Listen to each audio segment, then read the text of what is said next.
Hola, ¿qué tal? ¿Cómo están? Buenos días, tardes, noches, dependiendo del horario en el que estén viendo este video. Mi nombre es Abraham Gómez y es un gusto y un placer acompañarte en esta tercera clase de la asignatura didáctica general correspondiente a la licenciatura en pedagogía dentro de tus estudios aquí en Universidad CETEC. Es un placer y un honor poderte acompañar en esta clase en donde vamos a tener bastante información y es que si tú ya te diste cuenta, te voy a ir compartiendo pantalla, si tú ya te diste cuenta, estamos en esta parte de la clase en donde ya pudimos visualizar la entrega de proyecto, cómo es que se va a entregar, qué tipo de requisitos son los que necesitamos. Y es que entonces en este sentido, pues nosotros ya podemos encontrar un preámbulo para poder trabajar en nuestro proyecto. Sin más, voy a darle lectura al objetivo general porque quiero que lo tengas muy en cuenta para esta clase.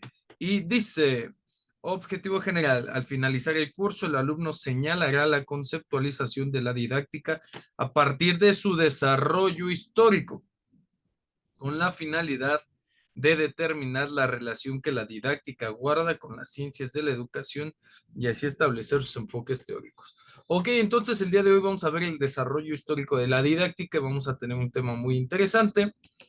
El tema del día de hoy es los griegos. Y vamos a ver dos, pero ya te estoy dejando cómo va a ser el ejemplo de lo que habíamos comentado en la clase pasada, que era el manual. Lo vamos a terminar convirtiendo en una revista y esta revista pues va a tener lo siguiente, ¿no? Los griegos. ¿Quiénes fueron los griegos que hicieron? ¿Cuáles son sus aportes a la educación y a la didáctica? Bueno, vamos a poner muchísima atención porque el tema es un poquito largo. ¿Ok? A modo de síntesis, porque la educación griega es bastante amplia, la vida escolar griega comenzaba desde la infancia, ¿no? Los niños atenienses recibían la enseñanza que pudiéramos llamar primaria desde los 7, ojo, anótale, lo vamos a ir subrayando, primaria desde los 7 a los 16 años. No confundir no confundir la educación primaria que tenemos en la actualidad en México. Era educación primaria, principio.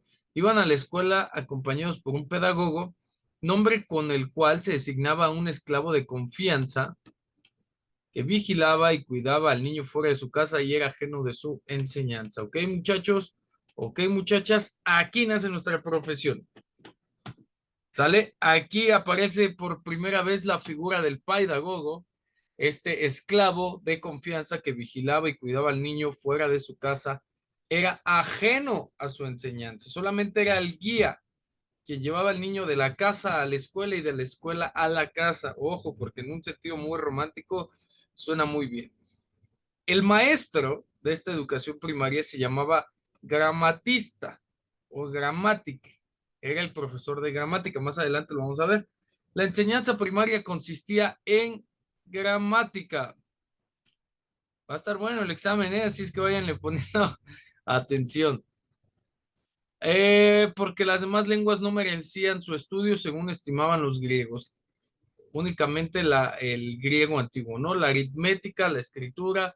Después estudiaban de memoria pasajes de los poetas griegos seleccionados con arreglo a las lecciones morales que conviniera deducir de ellos. Algo así como el estudio catequésico de la Biblia. ¿Ok? La educación superior se llamaba musiqué, es decir, instrucción general de las disciplinas precedidas por las musas. Recordad que los griegos tenían una musa diferente para cada eh, tipo de arte, ¿no? Comprendía los estudios literarios, así como la música. La lira era el instrumento preferido de este tipo de educación superior y como todas las poesías líricas tenían su música, era variado el repertorio para practicar. A estos estudios teóricos acompañaban los ejercicios físicos que constituían el tercer grupo de la educación juvenil, perdón, que también lo vamos a ver más adelante. Desde los 16 a los 18 años, los jóvenes atenienses practicaban ejercicios gimnásticos o atléticos, consistentes en carreras pedestres, es decir, a pie, luchas, pugilatos, y ejercicios militares. De este modo, la juventud ateniense quedaba bien preparada para desempeñar en debida forma durante la edad viril sus obligaciones de ciudadanos y estudiantes. Es decir, a estos niños los preparaban desde pequeños para que fueran ciudadanos ejemplares. ¿Ok? Los griegos fueron los primeros en darle un sentido al humanismo. ¿A qué me refiero? Al desarrollo del hombre por la virtud y la razón. ¿Ok? En la historia de la educación, los griegos fueron los primeros en procurar que el hombre, por sus propios medios, alcanzase su completo desarrollo en la plenitud de su personalidad. Por este motivo, Grecia señaló en la historia el pasaje del tradicionalismo educativo al humanismo clásico. Sale de la repetición a la máxima, al máximo desarrollo de la virtud. Para las grandes civilizaciones del Antiguo Oriente, la cultura es algo que se ha de mantener y transmitir sin ninguna modificación ni adaptación. Para el humanismo griego, la cultura es un medio, un instrumento que, dicho por Platón, permite al hombre dar al cuerpo y el espíritu toda la belleza y la fuerza de que son susceptibles. Vean nomás, estamos encontrando. Ok, si yo pregunto en el examen, qué cultura fue la primera en darle realmente un significado al humanismo? Ustedes van a poner inciso A, los atenienses, inciso B, los griegos, inciso C, los romanos y inciso D, los babilónicos. Ustedes ya saben cuál es la respuesta. Ok, los griegos situaron el problema de la educación no en doctrinas enseñadas por dioses, como lo habían hecho entonces los demás pueblos, sino en el conocimiento racional y perfeccionamiento moral del hombre. Es decir, ellos sabían que tenían dioses, pero su conducta, su espíritu y su conocimiento no estaba supeditado a lo que enseñaran estas deidades. Ellos fueron los creadores de una visión de la vida, del arte, del pensamiento inigualable, buscaron tener presente la esencia de lo humano, lo que llamamos humanismo actualmente, y es que este ideal lo persiguieron a partir del desarrollo de la filosofía en la educación y se perpetuó a todo el mundo después de la conquista de Roma, ¿no? El pensamiento griego supera todas sus creaciones, es decir, fue un pensamiento evolutivo y desarrollable, y es que es el empeño por determinar racionalmente que le es indispensable al hombre para vivir con dignidad, el empeño. ¿Qué normas de conducta le permitirán alcanzar aquellos ideales que harían de la suya una vida digna de ser vivida? Aristóteles expresaba así este pensamiento. El objeto de la vida, ojo, porque es pregunta de examen, ¿a quién se le atribuye la siguiente frase? El objeto de la vida es vivir feliz y bellamente. La filosofía, la moral y el arte son medios para este fin. Lo voy a poner aquí también. Una pregunta muy fácil y muy sencilla. Ok, vamos a hablar del primer método didáctico que encontremos en la Grecia antigua y es la paideia. Es la formación humanística del niño y del joven. ¿Sale? Así se denominó. Correspondería al ciclo completo de nuestros estudios, pero difiere profundamente. Dos aspectos. Uno, la paideia no es instrucción, sino incorporación a los ideales de la cultura griega.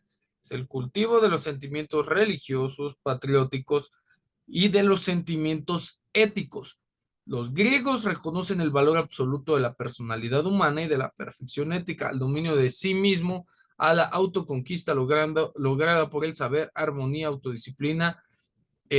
A esta autoconquista la denominaron sofrosine, ¿sale?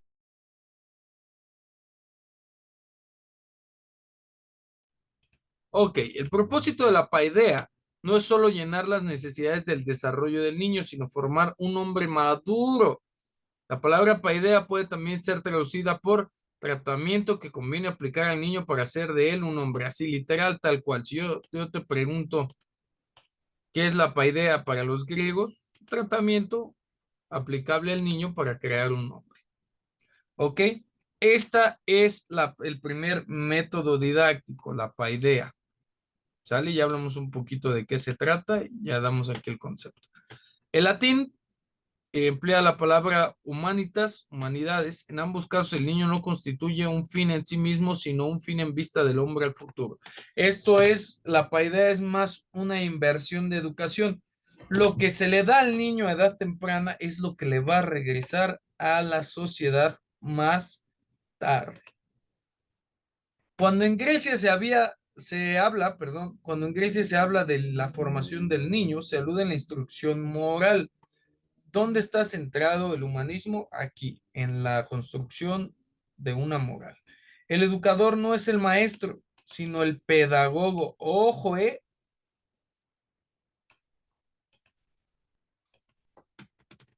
sale pedagogo, ya encontramos esa figura, ya platicamos, ahora vamos a desarrollar un poquito.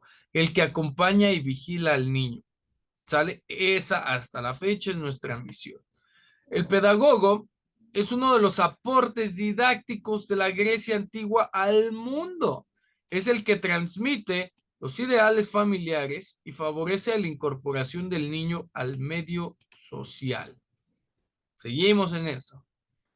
Lo que quiere la educación griega es la formación del hombre completo, cuerpo, alma, sensibilidad, razón, carácter. Nos estamos dando cuenta que de esta forma de enseñar los griegos la hacían bastante, pero bastante didáctica. Tenían que generarse los medios para desarrollar y formar el cuerpo, el alma, la sensibilidad, la razón, el carácter y el espíritu. Y si lo lograron, ahorita te digo cómo. De aquí que por la instrucción no se pretendía formar al sabio, al artista, al literato, sino que se procuraba dar una norma de vida que estaba de acuerdo con un ideal de perfección.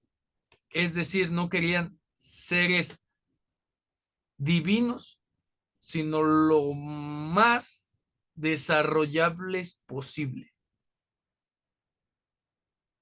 Nada ostentoso, nada banal, algunos sí caían en eso, pero la mayoría procuraba seguir desarrollándose.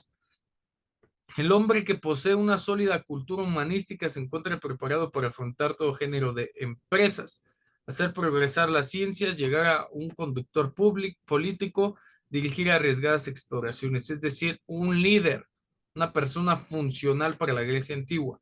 Por las humanidades el hombre adquiere, junto con el conocimiento moral, el dominio completo de la razón, de la palabra, instrumento privilegiado de su cultura y vehículo de la vida social.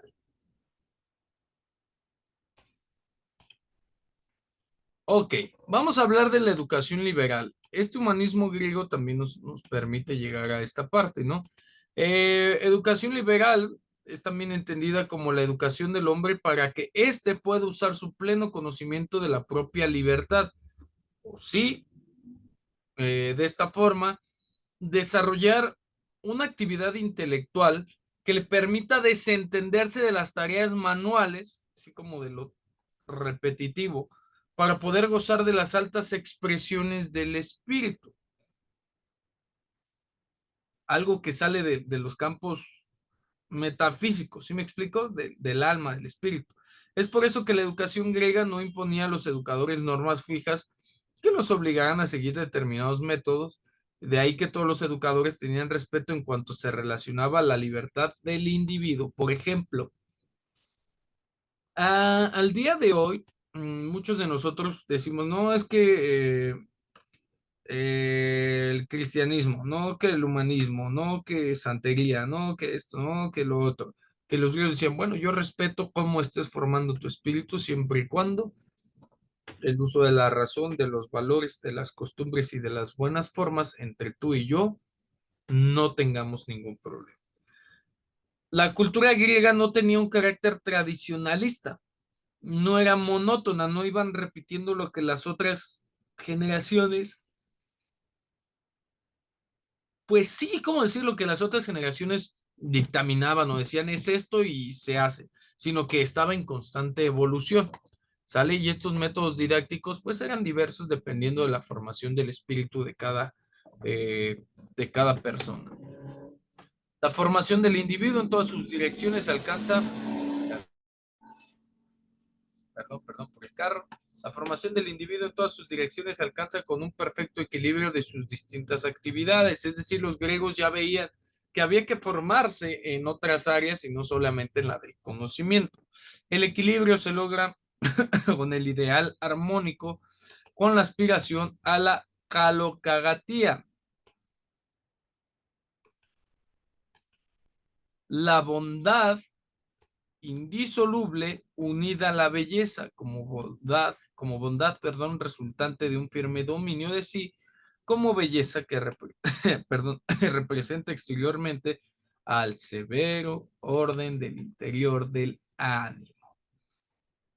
No más, no menos. Así lo definían los antiguos griegos.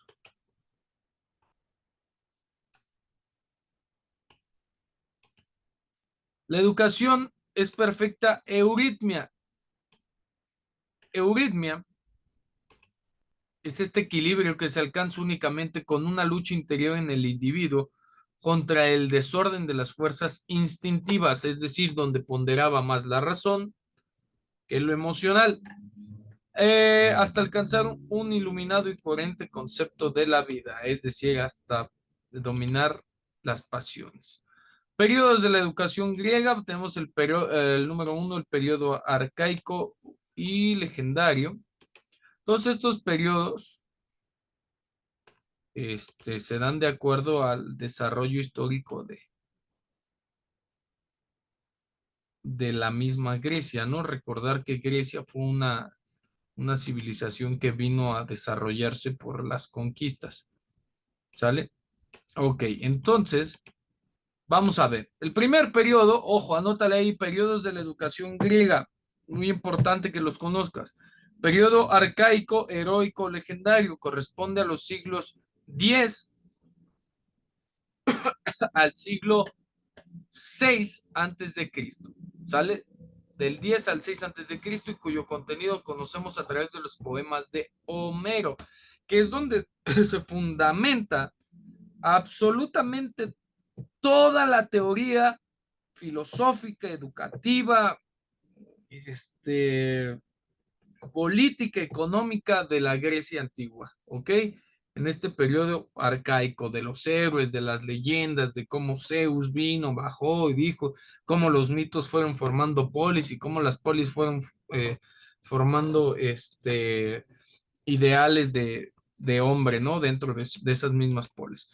Luego los comienzos de la paideia, que fue el inicio de los grandes ideales educativos, y ahí resaltan Esparta y Atenas. Vamos a ver rápidamente esta diapositiva.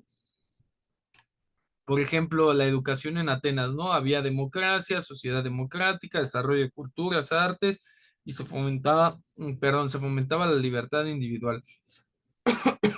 En Esparta, pues la aristocracia era militar, la sociedad también, no se fomentaba la cultura y las artes, y no había una libertad individual, sino que todos eran servidores del propio pueblo espartano.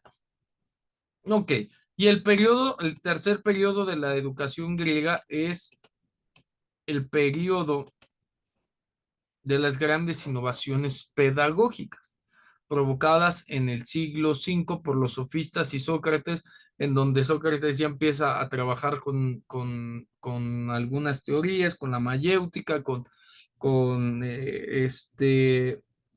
los filtros de la verdad. Sócrates, todo el mundo enseñaba en ese entonces. Yo tenía aquí mi piedrita y decía, a ver, todos mis alumnos se ponen acá enfrente, los que alcancen a escuchar, lleguen temprano. Ahorita ya es como un requisito el llegar temprano a las escuelas, pero si te pones a pensar de manera didáctica, si llegas temprano, aprendes un poco más, estás en mejores condiciones de aprender. Este es uno de los modelos que propone Sócrates a través de la mayéutica, a través de sus enseñanzas. En este sentido, pues encontramos ahí eso, ¿no? Y después los sofistas, que eran estas personas, maestros que enseñaban, son los primeros maestros, por ahí tenían un grado de hedonismo, si lo quieren decir de alguna forma. Eh, y Sócrates viene a revolucionar esta parte, ¿no? Viene a tener una pelea con los sofistas, sobre cómo enseñar, por qué enseñar, no enseñar para vanagloriarse, sino enseñar para transmitir conocimiento. Esta forma de ver la educación y el conocimiento nos llevó a Sócrates, Platón, Aristóteles y Alejandro Magno, que es parte del tercer periodo de la educación griega, ¿no? El periodo helenístico de expansión de la educación. Es donde los ideales formativos griegos se distribuyen a todo el mundo helenístico, que eran estos territorios conquistados por nada más y nada menos que Alejandro Magno. Ok, entonces vamos a seguir con el estudio a profundidad, ¿no? En el periodo arcaico, que hablamos de la educación heroica, tenemos como plan de estudios principal los poemas de Homero, en donde se abre la historia de educación en Grecia, ¿no? A través de la Ilíada, la Odisea, se celebraban las hazañas de los héroes de las ciudades griegas que lucharon en el asedio de la ciudad de Troya.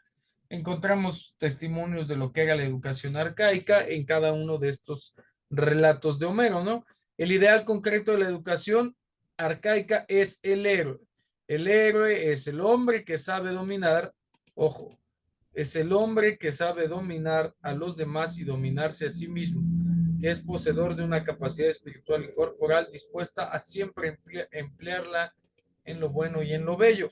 La formación del héroe es siempre una lucha para conquistar virtudes, alcanzar premio, dominar la naturaleza y mantenerse en una situación de preeminencia con respecto a la masa del pueblo. Un ser virtuoso, un ser humano, perdón, alcanzable. Los poemas de Homero no solo tienen ese valor, sino que en sus ejemplos inspira toda la cultura griega. De Homero salen las artes, la historia, la gramática, y es que es todo lo anterior, se conoce a través de Platón y le permite afirmar que Homero es el educador de toda la Grecia. Es decir, esta persona a través de sus escritos y a través del desarrollo de sus ideas, cimienta, si cimienta las bases de toda una cultura. La Ilíada nos habla de un mundo dominado por una aristocracia de guerreros. En la cumbre encontramos al rey rodeado de una corte, un consejo de hombres, experiencia por parte de jóvenes y fieles guerreros que forman la clase noble, lo que conocemos ahora como aristocracia, ¿sí?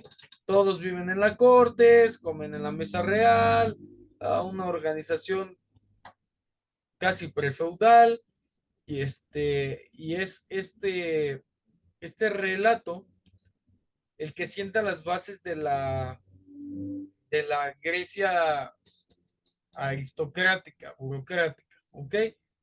Después tiene otra forma de enseñar costumbres, valores y tradiciones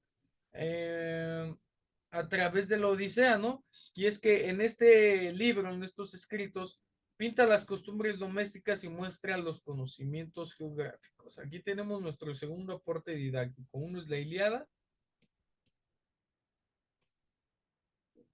Uno es la Ilíada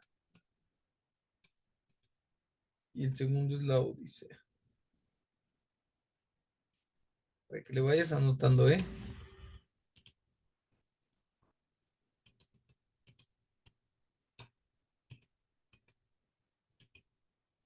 Ok, aquí en la Odisea nos hablan de Ulises, de sus viajes, sus aventuras, su vida familiar. Eh, Le aparece la diosa de la sabiduría bajo la figura de un mentor. Instruye a su hijo Telémaco y el nombre de mentor ha servido desde Telémaco de Fenelón para designar al viejo amigo, protector, maestro y guía. ¿Cuál? Podríamos ser nosotros los pedagogos o los docentes o los capacitadores o los coach de vida en el 2023, ¿no? Telémaco es un joven abandonado, sin energía, sensible, doliente. La influencia de su maestro lo convierte en un luchador valeroso. Así sorprendemos desde los orígenes de la civilización griega un tipo de educación netamente definido. El joven noble recibe los consejos y ejemplos de una persona mayor a la que se le confía su formación. Sale actualmente, ya hay muy pocas de estas figuras porque en la Grecia antigua tenían que ser seres virtuosos y actualmente esta parte se pierde, ¿no? No se puede comparar la cultura, una cultura con otra, obviamente con el tiempo menos, pero pareciera que este ciclo de las pedagogías, de las ciencias agógicas, de la pedagogía como tal, lo va pidiendo. Ok, periodo de los comienzos de la paideia. Anótale ahí, ¿dónde comienza la paideia? Después de la caída de Troya, dos ciudades comienzan a destacarse, Esparta y Atenas. Durante más de 300 años, la vida política de Grecia giró alrededor de estos dos pueblos, considerando como los polos del genio griego. Ok. Cae Troya, se erigen los pueblos de Grecia, pues eran varios, pero Esparta y Atenas comienzan a desarrollarse de manera personal o de manera individual, particular, de una forma mejor descrita. Y todos los demás pueblos, pese a que están buscando la forma de cómo desarrollar sus propios individuos, empiezan, perdón, a copiar algunas de estas formas. Atenas de origen jónico, de carácter emprendedor, inquieto, revolucionario.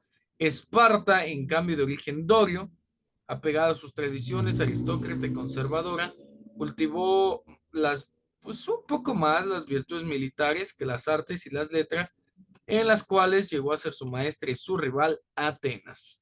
Estos dos tipos de educación que ya platicamos aquí, ¿sí? Ok. Entonces, vamos a hablar precisamente de la educación en Esparta. ¿Ok? La educación en Esparta, si ustedes ya vieron 300, tiene un poco de razón. Su carácter era militar, era para criar guerreros. Esparta tuvo que defenderse de los pueblos vecinos y de los enemigos interiores. Y es por eso que la naturaleza de su educación es de este tipo, ¿no? Es de carácter militar. El Estado era quien determinaba si el niño recién nacido tenía las condiciones que podían hacerlo en el futuro apto para su servicio. En la película de 300 nos cuentan esta historia con un personaje en específico y es si tiene las condiciones de salud físicas necesarias para proteger a los demás, se podrá proteger a sí mismo. ¿Ok? Eh, Todavía, o sea, justo cuando acababan de nacer, era llevado ante una comisión de ancianos el bebé y examinaban su constitución física, lo que hoy en día para la educación es importante porque conocemos como el test de Apgar, ¿sí? Que nos van midiendo por ahí a través de algunas cositas. Los griegos, específicamente los espartanos, comenzaron a hacer, ¿sale? Te lo voy a dejar aquí porque es importante.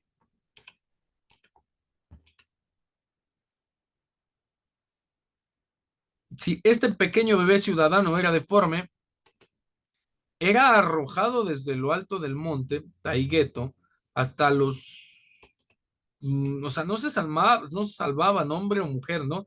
Hasta los 7 años dejaban al niño con su familia, pero después de esa edad, hasta su muerte, el espartano pertenecía totalmente al Estado.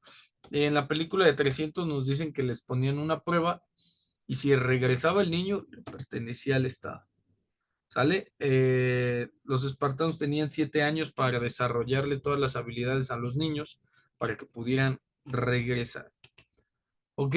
Los griegos, específicamente estos espartanos, una vez que regresaban, pues comenzaban con la educación pública. Era obligatoria, impartida en organizaciones de tipo militar. La escuela era única solo para la clase dominante. Esto es importante, tenía un sistema de clases. Los niños recibían sus lecciones de monitores escogidos en grupos de 64 alumnos. Debían aceptar sin murmurar órdenes y castigos. Eran otros tiempos. La dirección general de los grupos estaba a cargo de un superintendente que se llamaba Paidonomo, que si lo quieren ver en la educación militar de nuestros tiempos, pues son los comandantes, los gerentes, auxiliados por inspectores de la disciplina llamados masticóforos, que en la actualidad pueden ser los monitores. Estos abusaban del látigo. Ojo con esto porque es una educación muy disciplinada, muy disciplinada. A los 12 años el niño vestía el manto de la virilidad. De los 12 hacia adelante practicaban la educación militar de esta forma. El niño vestía el manto de la virilidad y de los 18 a los 20 los jóvenes formaban los Kruptoi o grupos encargados de vigilar las fronteras. Vivían fuera de las ciudades y hacían ejecutar por los esclavos y lotas los trabajos de utilidad pública. Hasta los 30 años permanecían en la categoría de irenos. O sea, estamos viendo por ahí un sistema de graduación. Dirigidos por un instructor, aleccionaban a más jóvenes. Parte de la educación espartana era la educación de sus mujeres, ¿no? Vamos a ver un poquito. Al terminar este periodo adquirían los derechos de ciudadanos y podían constituir una familia, pero permanecían siempre en los cuarteles comiendo en mesas comunes y sirviendo de maestros a la juventud. La mujer era ejercitada en los deportes y en la danza.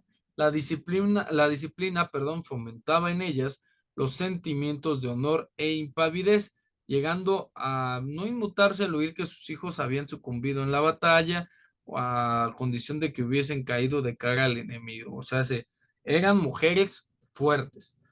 Como prácticas, el espartano tenía la educación física, que era base de su sociedad y de su sistema educativo. Se buscaba la resistencia corporal. A partir del desarrollo de las facultades físicas, desarrollaban la técnica, ¿sale? Vestían la misma túnica en verano y en invierno, llevaban los cabellos rasurados y se acostaban sobre un lecho de junco recogidos en las riberas del Eurotas. Los ejercicios, perdón, los ejercicios al aire libre eran variados: la lucha, las carreras, los saltos, las jabalinas. La caza era una rama importante de su plan de enseñanza y fue preferida sobre todo. Los espartanos, si algo sabían, era sobrevivir. Practicaban, entre otros deportes, uno semejante al fútbol, el písquiros. Niños y jóvenes aprendían a tocar la cítara y a cantar, preferían ritmos viriles, himnos marciales del poeta Tirteo. Esta educación culminaba con la danza guerrera. Quienes usaban el látigo, que ya platicábamos acá, que eran los mastigóforos, quien lo usaban en demasía, los griegos decían que era corriente. Anualmente en las fiestas de Diana, los maestros administraban castigos públicos para desarrollar el espíritu de sumisión. El pundonor exigía que soportaran los golpes sin quejarse. La educación moral constituía la base de la educación patrocinada por Licurgo. Se aprovechaban todas las ocasiones para inspirar al niño respeto a las leyes y a la religión, obediencia absoluta al Estado y superiores jerárquicos. Las fiestas religiosas y los banquetes públicos favorecían este intento, pues el joven escuchaba a los ancianos discutir los negocios del Estado. Este ambiente propiciaba un sistema de educación cultural, un sistema grupal, salió un sistema masivo, una didáctica masiva. Aquellos que eran encargados de instruir, además de tener una posición jerárquica dentro de la educación que actualmente se está perdiendo, nuestro país por lo menos, les otorgaba pues una responsabilidad. En estos ambientes los espartanos se formaban y adquirían hábitos de urbanidad y sociabilidad. La mesa era frugal y el niño debía buscar el complemento necesario para satisfacer su apetito, aunque recurriera al hurto y a la simulación, o sea, la astucia.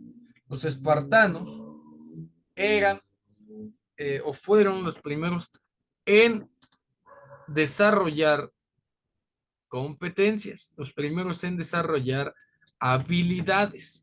La educación intelectual ocupaba un lugar reducido, no es que no se desarrollara, era mínima. Generalmente ignoraban el alfabeto, despreciaban la elocuencia y cultivaban el laconismo o parquedad en las palabras. La enseñanza de la escritura y de la lectura parece que no formaba parte de la educación pública. En cierta época fueron objeto de enseñanza privada, obviamente de las clases más altas. La ciencia y las artes no eran apreciadas, sin embargo, se cantaban parte de los poemas de Homero como parte de una civilización griega. Con esto nos vamos a quedar. Mira, el tema es muy interesante. todavía nos falta un poquito.